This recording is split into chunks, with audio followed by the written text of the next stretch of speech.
Hi everyone. In this video, I will try to help you differentiate between management and leadership, managing people and leading people in organizations. In real life, we use these terms interchangeably. So for many, it may seem like a false dichotomy to refer to the two as being fundamentally different, entailing different tasks, different functions, and different sets of skills. I will argue that there are a lot of similarities, but also a lot of differences. And just for the purpose of this course, although perhaps also for the purpose of other courses in HROB, let's try and see what makes them different. The main difference between the two is that managers have at their disposal a certain amount of resources, be it people, budgets, materials, consumables to deploy in order to get things done in organizations. And where people are concerned, many of these things that managers have access to can serve as rewards to incentivize good performance, to incentivize perhaps collegial environment, to incentivize people to do things in the way in which the organization or management wishes them to do. Now, a lot of leaders have access to resources as well, but typically only when they are managers, and they are not always in a management position. I'm sure all of you can think of people who show leadership behavior and really get people to do things, sometimes for the better, but not always, and who are not managers, who are not in a line management position. So let's try to go through these points one by one. Management plans, organizes, controls, and resolves problems. Now, everybody does that, obviously, in organizations. There is a certain degree of planning that takes place at a micro level of organizational life by each and every one of an organization's employees. I plan my day every morning. I'm sure you do too. But that planning often concerns us, ourselves, maybe our families. Management plans for the entire organization. So for everyone, they have remit over. And for all the resources, they have remit over. Resolves problems on behalf of others, not necessarily management problems. Management is also concerned with administration, maintenance, system structures, and control, because their planning, organizing, and controlling needs to happen according to predetermined systems that would allow a certain degree of predictability in the organization and allows people to plan their own behavior in accordance to that higher level plan. Management acts to make others maintain standard job behavior. Now, very often during this lockdown, we got to a position of wearing pajamas at work, right? We're just moving to the next room. Now, if we were going to go to university, that would not be considered to be a standard job behavior. Most of us maintain these standards intuitively. Not everyone does, and they may not do for a variety of reasons, ranging from destructive behavior to not understanding what the standards are. So management acts to make those standards known and respected. Managers tend to use transactional influence.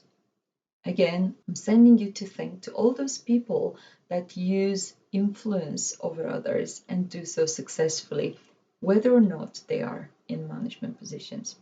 Now, the difference between them and a manager is that they may use a kind of difference that is not necessarily transactional. So they don't necessarily offer something in return for compliance.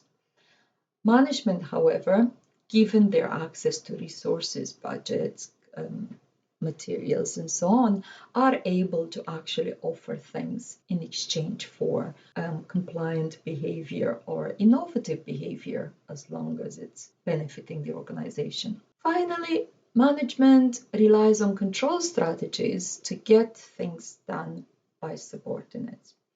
Again, control needs to be seen at a strategic level because it needs to be predictable to employees. Leadership may entail some of those things, but what it doesn't entail is the access to levers of control. Leaders too can plan, organize, even control people, but they may not be able to offer strategic, predefined systems of control that help people plan ahead and help people align their behavior with that of the organization.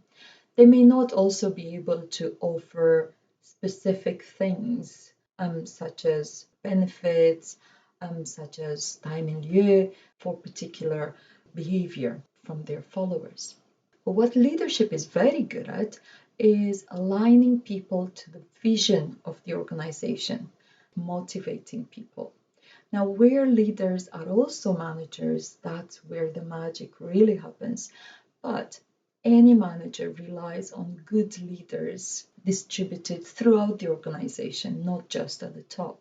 Leadership is concerned with innovation, development, a way of dealing with people that inspires trust, not necessarily getting things done in the way the organization has defined them as desirable to be done, but still good for the organization in the long term. Leaders act to bring about change. Leadership is key to processes of change management. Management is best in conditions of relative stability in organizations, whereas leadership is great with instability, is great creating stability out of chaos. It uses transformational influence rather than transactional. So it's not necessarily an exchange process between getting things done in a certain way and deploying resources to make that happen.